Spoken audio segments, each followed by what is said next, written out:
የፍቅር ጥግ ክፍል 5 ልብ አንጠልጣይ የፍቅር ታሪክ። ደራሲ ማኔ፣ ተራኪ ሶፊያ ዩሱፍ። ይህንና መሰል የፍቅር ታሪኮችን ለማግኘት ቻናላችንን ሰብስክራይብ ያድርጉ። መልካም ቆይታ። ኢዮብ ጊዜ የጣለው ሰው ሆኖ እንጂ በጣም ብዙ ነገሮችን የሚያውቅ ሰው ነው። ፊት ነገሮችን እንዴት መናገር እንዳለበት ያውቃል። ህይወቱ ውስጥ የሚጠቅመውንና የሚጎዳውን ጠንቅቆ ያውቃል። ግን ደግሞ ሁሌም የሚጎዳውን ነገር ነው ማድረግ የሚፈልገው። ምክንያቱም የሚኖርበት ምክንያት የለውም። መሞትም መኖርም የማይፈልግ ሰው ነው። እኔም እሱን እየመሰልኩ ነው። ትንሽ ከማዬ ጋር ያሳለፍኩትን ነገር ማሰብ ከፈለኩ ወደ መቃብሩ ጋር ሄዳለሁ። ልዕልት ቁጭ ብላ እያለቀሰች አገኘኋት። ሳያት መመለስ ስላልፈለኩ አብሬያት ሄጄ ቁጭ አልኩ። ስታየኝ ይባስ ስቅስቅ ብላ አለቀሰች። አንተ ግን በጣም ጨካኝ ሰው ነህ። 1 ወር ሙሉ የቴቴን መቃብር ሳትጎኝ ቤት ሳትመጣ እንዴት አስቻለ? ምንም አትወዳትም ነበር ማለት ነው አለችኝ። ዝም አልኳት። ጉልበቴን አቅፌ የማየን ፎቶ እያየሁ ትክዝ አልኩኝ። ልዕልት ሙሉ ነገሬን ተመልክታኝ፣ ግን ሰው በዚህ ፍጥነት መቀየሩ ይገርማል። ራስህን ተመልከት። እንደዛ ሰው ሁሉ አይቶ የሚወድህ ውበትህን የሚያደንቅልህ አንዴ በሳቀ ብለው የሚጠብቁት ወንዳ ወንድነትህ በሙሉ ጠፍቶ ባንዴ የጎዳና ሰው መስለህ እቴቴ በህይወት ኖራ ይሄ ሁሉ ጉድ ብታይ ራሷን አጥፍታ መሞቷ አይቀርም ነበር አለችኝ። ፊቴን ወደ ልዕልት አዞሬ እየተመለከትኳት ለምንድን ነው አሁንም ድረስ ጥቁር ሻርፕ የምታደርጊው አልኳት። እቴቴ እኮ ለኔም ሁለተኛ እናቴ ናት። በጣም ነበር መወዳት የምሳሳላት። እንደ ልጇ ነበር የምታየኝ። ልዕልት ብላ እየጠራችኝም እሷ ናት እንጂ እኔ ስሜ ልዕልት አይደለም። እሷን ማጣት ከባድ ነው አለችኝ። እሺ ለምንድን ነው እኔም በዚህ ልክ የምትከታተኝ? እኔ እናንተ ሰፈር ከገባሁ ጀምሮ አይኔ ያየው የመጀመሪያው ወንድ አንተ ነህ። ከልጅነቴ ጀምሮ እንዲሁ ሳይህ ደስ ይለኛል። ግን እኔ በጣም ጭምት ልጅ ስለሆንኩ ለማውራትም እፈራለሁ። ገና ከሩቅ ሳይህ ነው የምደበቀው። እቴቴ ሁሉንም ታውቃለች። የልጄ ሚስት አንቺ ነሽ፣ ወገቤን አስሬ ነው የምድርሽ እያለች ነው ያሳደገችኝ አለችኝ። እኔን ትወድኛለሽ ማለት ነው አልኳት። አዎ አለችኝ። እስከ መቼ ብዬ ጠየቅኳት። ከልጅነቴ ጀምሮ እስካሁን ወድጄሃለሁ። ከአሁን ጀምሮ ደግሞ እስትንፋሴ እስከቆመችበት ሰዓት ድረስ እወድሃለሁ አለችኝ አንገቷን እንደደፋች። ሳቄ ተናነቀኝ። አይገርምሽም? ፋኖስም እንደዛ ብላኝ ነበር። ልክ እንዳንቺ ነበር ስታወራ የምትቅለሰለሰው። አንቺን ጎበዝ አስመሳይ ነሽ አልኳት። ዝም አለች። ተነስቼ ልሄድ ስል ተከተለችኝና እቤት ለምን አትሄድም? የቴቴ ጠረን አልናፈቀህም አለችኝ። አልሄድም። ያ ቤት የእናቴ ገዳይ ነው የሚመስለኝ። ያልሸጥኩትም እኔ ሆኜ ነው አልኳት። እሺ አንተ ያለህበት እንሂድ። እየመጣሁ አረብሽህም። አንተ ስትፈቅድልኝ ብቻ ነው መጥቼ የማይ አለችኝ። እንደማላምናት ነገርኳት።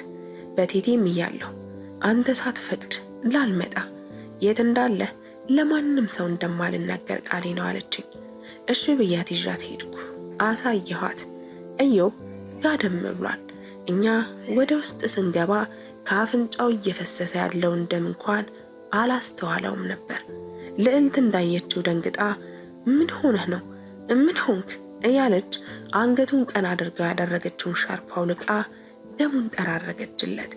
ኢዮብ ፈገግ ብሎ ተመለከታትና ቆንጅዬ አትጨነቂ፣ ደም እኮ ብርቅ አይደለም። እኛ የዕለት ተዕለት ህይወታችን ነው።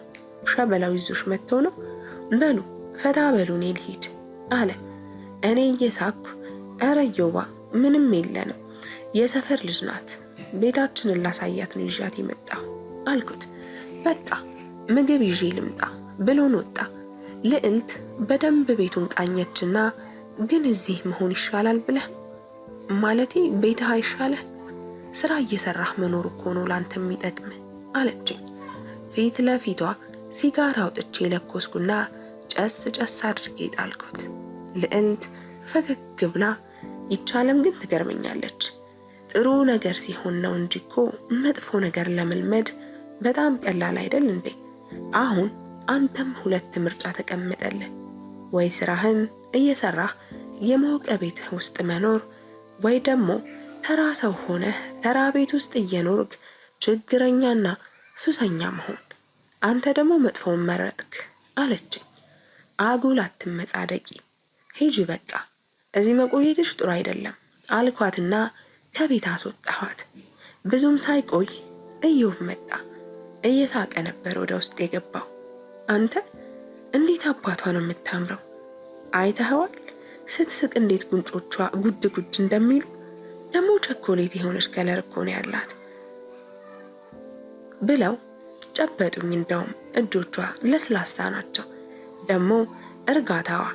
አሁን ወንድ ልጅ ሆኖ እሷን አለመፈለግ ጤነኝነት ነው ብለህ ታስባለህ አንተ ፋራ አለኝ እየሳኩ። እና አንተስ ወንድ አይደለህ ለምን አንተ አታገባትም አልኩት። ይብላኝ ላንተ፣ እኔማ ተፍ ተፍላለሁ።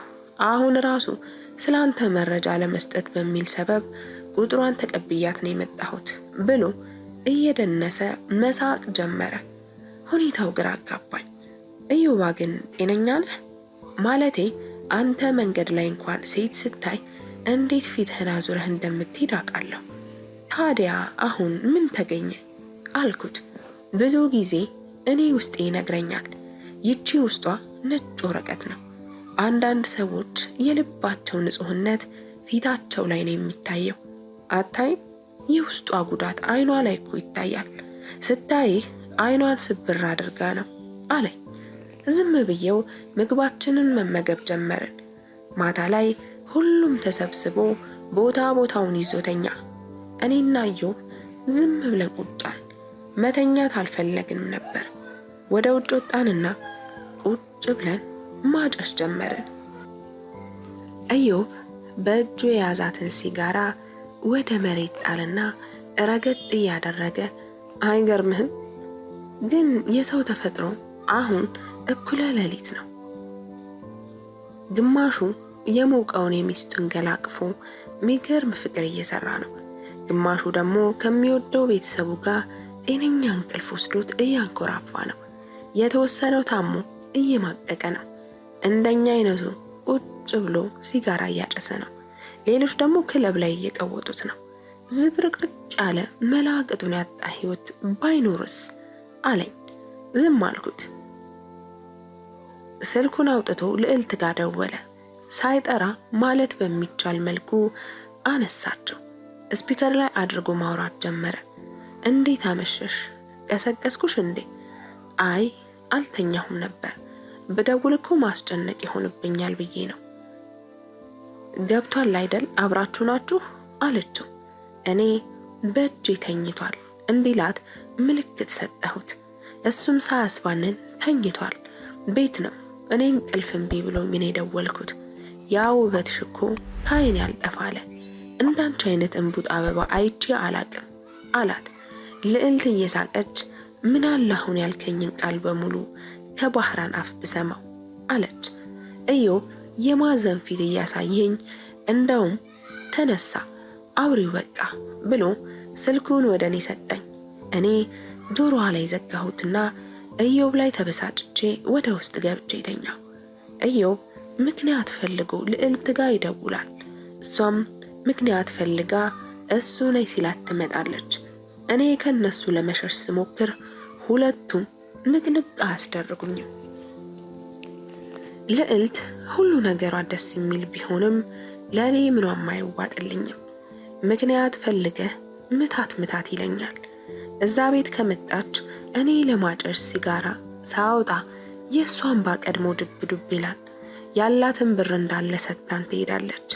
ወደዛ ቤት እንድመለስ ብትለምነኝም እኔ ጭራሽ ድጋሚ እንደዛ አይነት ርዕስ ካነሳች ደግሜ እንደማላወራት ነግራትና ዝም አስብላታለሁ። እኔ እናቴ መቃብር ጋር ሄጄ አልቅሼ ወደ ቤት ተመልሼ ቁጭ እንዳልኩ እዮብ ከውጭ ገባ። ባህራን ግን ታውቀዋል አለኝ። ምንም ብር የለንም እኮ ወተን ተፍተፍ እንበል እንጂ አለኝ። ተስማማሁ። ተከተልኩት።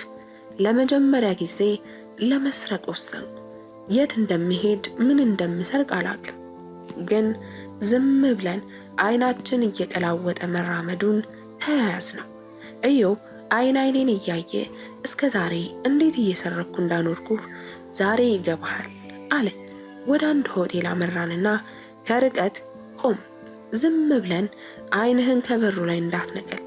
አንዳንዱ ሚስጥራዊ ነኝ ባይ ከሆቴል መጥቶ ያወራሉ፣ አንዳንዱም መናፍስ በሚፈልግ መልኩ ዝም ብለው ይወራጫሉ። ከእጃቸው ላይ መንትፈህ መሮጥ ነው፣ ዞረህ እንኳን እንዳታይ አለኝ። እሱ እንዳለኝ ማድረግ ጀመርኩ። አንዲት ልጅ ወጣችና አየር እየወሰደች ስልኳን መነካካት ጀመረች። በሩ ላይ ቆማ ሰልፊ መነሳት ጀመረች። እሷ እንቀበላት እንዴ ልለው ዞር ስል ኢዮብ ካጠገቤ ተሰውሯል። በምን ቅጽበት ከልጅቷ እንደመነተፋት ሳላውቅ ከእጇ ላይ ላጥ አድርጓት እየሮጠ ድንጋጤ ውስጥ ስለነበርኩ እሱ ወደሚሮጥበት ተከትየው መሮጥ ጀመርኩ። ኢዮብ ከዓይኔ ተሰወረ። ዞር ስል ሁሉም እኔን እየተከተሉኝ ነው። የልቤ ድንጋጤ ሰውነቴን መሮጥ እንዳይችል አደረገኝና ዝም ብዬ ቆምኩኝ። የመጣው ሰው ሁሉ ቡጢና እርግጫ ያሳርፍብኛል።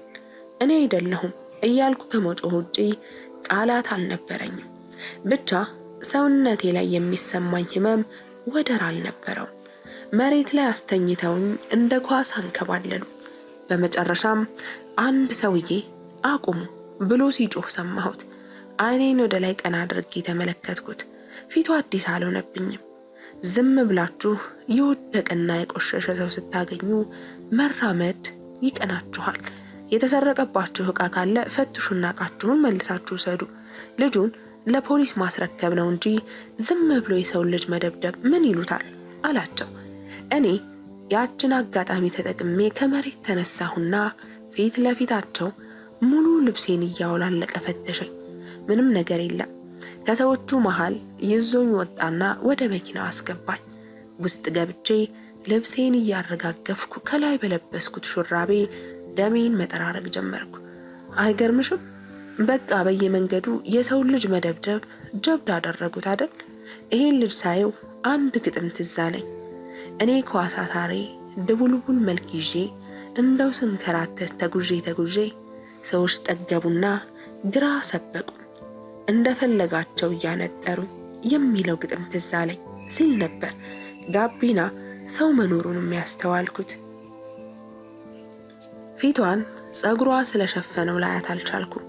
ዝም ብዬ የሚሰማኝን ህመም እየተቋቋምኩ ሰውየው የተናገረውንም ግጥም ቅኔውን እየፈታሁ ነበር። ትንሽ እንደሄድን ቤትህ ወዴት ነው? የት እናውርድህ አለኝ። የተመቻችሁን ቦታ ጣል አድርጉ። አመሰግናለሁ አልኩት። ሴቷ ወደ እኔ ዞራ በድንጋጤ አይን አየችኝ። ፋኖስ ነበረች። እርጉዝ ናት ደግሞ። በጣም አምሮባታል። ፊቷ ከበፊቱ የበለጠ ያንጸባርቃል። ወደ እኔ ዞራ ፈጠጠችብኝ። ወደ መኪናው ስትገባ ፊትህ አዲስ አልሆነብኝም ነበር። አሁን ግን በድምጽህ ነው ያወቅኩ። ባህራን እንዳትሆን ብቻ አለችኝ። ተሸማቀቅኩ። የመኪናው መስኮት እንድዘል የሚመች ቢሆን ካለማቅማማት አደርገው ነበር። ሰውየው ግራ ተጋብቶ እየተመለከተኝ ፋኖሴ ታውቂዋለሽ እንዴ አላት። ወይኔ እኔ ባል ፊቱ ጠፍቶ ነው? ይሄ እኮ ነው የእህቴ ገዳይ አለችው። ምን? ባህራን ማለት እሱ ነው እንዴ?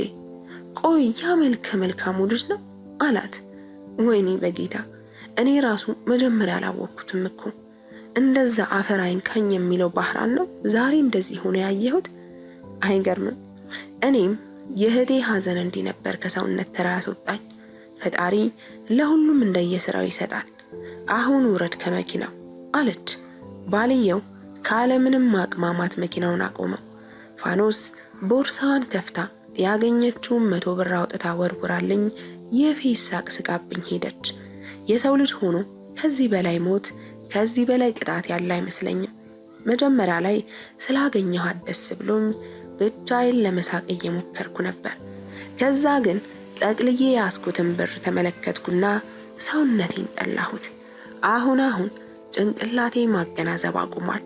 የቱን ቀድሜ ማሰብ እንዳለብኝና በየቱ መናደድ እንዳለብኝ በራሱ ግራ እየተጋባሁ ነው። ዝም ወደ ፈሰሰበት ሄድኩኝ። ልዕልትና ኢዮብ ግቢ ውስጥ እየተንጎራደዱ ጠበቁኝ። ኢዮብ ገና እንዳየኝ ንዴቱ ፊቱ ላይ አስተዋልኩ። አንተ ሞኝ ነህ እንዴ? እኔን ተከትለህ የምትሮጠው አባረህ ልትይዘኝ ነው ወይስ አንተ ሮጠህ እስክትደርስ ቆሜ እንድጠብቅህ ነው? ምን ያርበተብትሃል? አለኝ። ልዕልት የኢዮብን አይን እየተመለከተች ኢዮብ እየጮህክበት ነው እኮ ተረጋጋ እንጂ አለችው። ያልመታሁት እሱ ሆኖብኝ ነው። አታይም እንዴ እንዴት አድርገው እንደላኩት? ቆይ ቢያስሩትስ አላትና ትቶን ወጣ። ልዕልት እንደለመደችው እያለቀሰች ቁስሌን ትጠራርግልኝ ነበር። የሷ ማልቀስ ይባሳ አናዶኝ ምንድነው በሆነ ባልሆነው እንደ ሕፃን ልጅ ዝም ብሎ መነፋረቅ? ያምሻል እንዴ አልኳት እንባዋን እየጠረገች። እኔ እኮ በአፌ ጮክ ብዬ መናገር ስለማልችል ብሶቴን በእንባ ነው የምገልጸው። ከቃላቶቼ በፊት እንባ ነው የሚቀድመኝ። ደግሞ እንደዚህ ሆነህ እያየሁ አለማልቀስ አልችልም አለች። ፋኖስ የሰጠችኝን ጨብጬ ያስኳትን 100 ብር እያሳየኋት፣ አይገርምሽም ግን ፋኖስን እኮ ዛሬ ከባሏ ጋር አየኋት። እንዲሆኝ ነበር ያየችኝ። እንደኔ ቢጤ 100 ብር ነበር ወርውራልኝ ሄደችው። ደግሞ አርግዛለች። እንዴት እንዳማረባት አልኳት። ከምርህና ፋኖስ 100 ብር ወርውራልኝ ሄደች አለችኝ። አዎ አልኳት። ቆይ ባህራን የሰው ልጅ በዚህ ልክ ፍጥነት መቀየር ይችላል እንዴ? ቆይ ከመቼ ሆኖ በዚህ ልክ ራስህን ያጣኸው?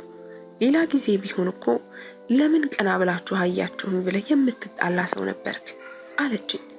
እሱ እናት እያለች የምኖርበት ምክንያት እያለኝ ፋኖስ ፍቅረኛዬ በነበረችበት ጊዜ ነው።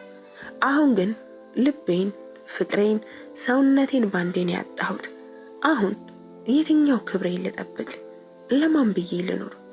የውስጤን ንዴትስ እናቴ ስትናፍቀኝ ልቤ ላይ ምን እንደሚሰማኝ አታውቂም። የማላውቀው ህመም ይተናነቀኛል፣ ልቤን እፍን ያደርገኛል። ወደ ሰማይም በርሬም ቢሆን ለአንዴ እንኳን ማቀፍ መሳም ፈልጌ ግን አልችልም።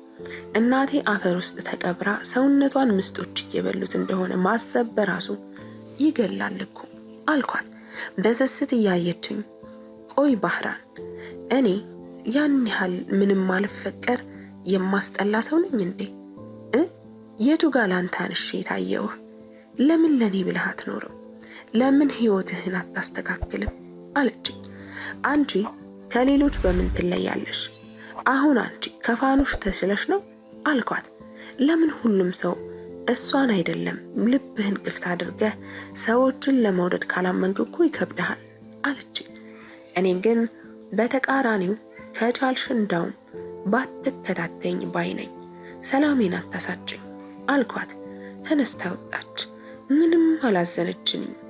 ማታ ላይ ኢዮብ መጣና ካጠገቤ ጋደም አለ። እኔ ተነስቼ ላጨስ ወጣሁ። ተከትሎኝ መጣና ከፊት ለፊቴ ቁጭ አለ። እኔ ምልህ ግን ልዕልት ዝም ብዬ ሳስባት ታሳዝነኛለች። ለምንድን ነው አለኝ። እኔ እንጃ፣ እኔ ግን ምንም አያሳዝነኝም አልኩት። ስላንተ አይደለም ስለኔ ነው እያወራን ያለነው ታውቃለህ። ቀን ስጮህብህ የተናገረችኝ አነጋገር ውስጤን በላው። ባህራን ለምን እንደሆነ አላውቅም፣ ግን ዝም ብዬ ሳስባት ሳያት ልቤ ልውስ ይላል አለኝ። በቃ አፍቅራሃት ነው፣ እንኳን ደስ አለህ አልኩት። አይ ባህራን ፈጣሪ እንዳያረግብኝ፣ እኔ አሁን አርጅቻለሁ፣ እድሜ ጎዳና ላይ ጨርሻለሁ። ስታስበው እንደ ልዕልት አይነት ሰው በምን ተአምር ነው እኔን የሚፈልገኝ አለ። ንግግሩን ሳይጨርስ ደም ባፉን ባፍንጫውም መምጣት ጀመረ። አልደነገጠም፣ እኔም አልደነገጥኩም። ዝም ብዬ አጠገቤ ያገኘሁትን ጨርቅ እየሰጠሁት ጀመረህ ደግሞ ይሄ ደምህ እንዴት መፍሰስ ከጀመረ አያቆምም አይደል? ግባና ተኛ፣ እኔ ደሜ እስኪቆም ትንሽ ቆያለሁ። በዛውም ጨረቃዋን እያየሁ ልዕልቴን ላስባት አለኝ። ገብቼ ተኛ። በነጋታው በተለመደው ሰዓት የእናቴ መቃብር ጋር ሲሄድ ልዕልት ቀድማኝ ደርሳ ቁጭ ብላ ተመለከትኳት። በጣም ገረመኝ። እኔን እንደጠበቀችኝ ያስታውቅ ነበር። ስታይኝ ፈገግ አለች። ሳያት አናደደችኝ።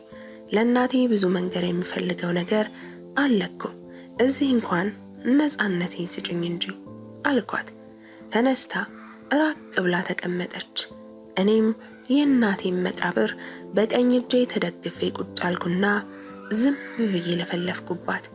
እያበድኩ ሆኖ ይሁን ወይ ደግሞ ምን አስቤ እንደሆነ እኔ እንጃ። ግን ልክ ሌላ ጊዜ ስራውዬ ስመጣ እንደማወራት አድርጌ ነበር ያወራኋት። ስጨርስ ወደ ልዕልት ሄድኩና ቻው ልሄድ ነው አልኳት። ትንሽ አታወራኝም? ማለቴ ካልደበረ አለችኝ። እሺ ብዬ ካጠገቧ ቁጭ አልኩ። ወሬ ለመፍጠር በሚመስል መልኩ እኔ ምልሽ ልዕልት፣ ኢዮብ ግን ከአንቺ ፍቅር ቢይዘው ምን ትያለሽ አልኳት። መቼም እንዲይዘው አልፈልግም፣ ምክንያቱም ትርፉ ጉዳት ነው። እኔ መቼም ልቤ ካንተ ውጭ አያስብም አለችኝ። ቀልዱን ታዩ፣ ቁም ነገር ነው የማወራሽ አልኳት። እኔ መች ቀለድኩና። ቆይ ባህራን፣ እኔ እኮ አሁን ላይ ብዙ ነገሬን እያጣሁ በብዙ እየተወቀስኩ ነው ያለሁት። አይታየህም እንዴ ባንተ ምክንያት ዘንድሮ ትምህርቴን አቁሜያለሁ። ባንተ ምክንያት ሁሉም ቤተሰቦቼ ፊት ነስተውኛል። እንደ ልጃቸው አያዩኝም። አውጥተው ባይጥሉኝም ግድ ሆኖባቸው ነው የሚያኖሩ። ስራም እየሰራሁ አይደለም። ብቻ ልነግርህ የማልችለው ብዙ መስዋዕትነትን እየከፈልኩልህ እኮ ነው። አይታየህም አለችኝ። ይሄን ማስመሰል ተከናቸውበታል አይደል አልኳት። ተነስታ በተቀመጥኩበት ጥላኝ ሄደች። እኔም ወደ ሰፈር ተመለስኩ። ቀናቶች ተቆጠሩ። ኢዮብ ቀን በቀን ስራ እንድጀምር ይገፋፋይ ጀመር። እኔ ግን አውቀዋለሁ ያለሁበትን ሁኔታ እንኳን አስበው ስራ ሰርቶ ገንዘብ ማግኘት ይቅርና መንገድ ላይ ሲሄድ የማደርገውን የምሰራውን አላቅም። አንዳንዴ እየተራመድኩ ከፊት ለፊት እየሄዱ ያሉ ሰዎችን መመልከት ያቅተኛል። አንዳንዴ ደግሞ መንገድ በራሱ ወደ ቀኝ ይሁን ወደ ግራ ድንግርግር ይለኝና ለትንሽ ሰዓት ቆም እላለሁ። እየቆየ ከልቤ ደስተኛ መሆን ናፈቀኝ። የሚስቁ ሰዎችን ስመለከት እንደዚህ ስቄ አውቃለሁ፣ ግን ማለቱን ተያያዝኩት። ሲጋራ አጨሳለሁ፣ ጫት እቅማለሁ፣ አረቄ እጠጣለሁ። ግን ሁሉንም ለምን እንደማደርገው አላቅም። ብቻ እንጠጣ፣ እሺ እንቃ፣ እሺ እንስረቅ፣ እሺ እናጭስ፣ እሺ አለቀ። በቃ የሚያደርጉትን መቃወም አልፈልግም። ከተናገርኳት ወዲያ ልዕልት ጠፍታ ነበር የቆየችው። ኢዮብ ምክንያት እየፈለገ ሊያስመጣት ቢፈልግም እምቢ አለች። ሰፈሯ ድረስ ሄደን ካላየናት ብሎ አስጨነቀኝ። እኔ እዛ ሰፈር ፊቴን እንኳ ማዞር አልፈልግም። የተፈጠረ ወይ ያስቀየምኳት ነገር ካለ አጥብቆ ጠየቀኝ። ነገርኩት ሁሉንም። በእኔ ምክንያት ትምህርት እንዳቆመች ምንም አልቀረኝም። ረጅም ሰዓት ቁጭ አድርጎ አወራኝ። ያንተም ህይወት ተበላሽቷል፣ የሷም አይበላሽ። ቢያንስ አንዳችሁ እንኳ ሰው ሆናችሁ መቆም አለባችሁ። አስታውስ እንጂ እናትህ ስትሞት እንኳን እኮ ለሷ ነው አደራ ያለችህ። ስለዚህ አንድ ያየችባት ጥሩ ነገር አለ ማለት ነው። ቢያንስ እንኳ ትምህርቷን እንድትማር አግዛት እንጂ አለኝ። እሱን ደስ እንዲለው እዛው ደውዬ አወራኋት። በአካል መታ በደንብ እንድናወራ ነገርኳት። እሺ አለች። መጣች።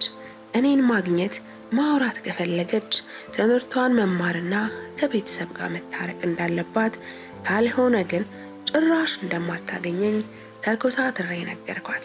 እሺ አለችኝ። ኢዮብ አብሮን ቁጭ ብሎ ስለነበር ከፈለግሽ ሁሌኛ ትምህርት ቤት እየደረስን እንመልስሻለን፣ ስትሄጅም አብረንሽ፣ ስትመጭም አብረንሽ መሆን እንችላለን። ስራ የለን እኛ ምን ይሰራልናል ስራ አላት። ፊቷ ሁሉ ብርት እያለ ባንዴ ተስማማች።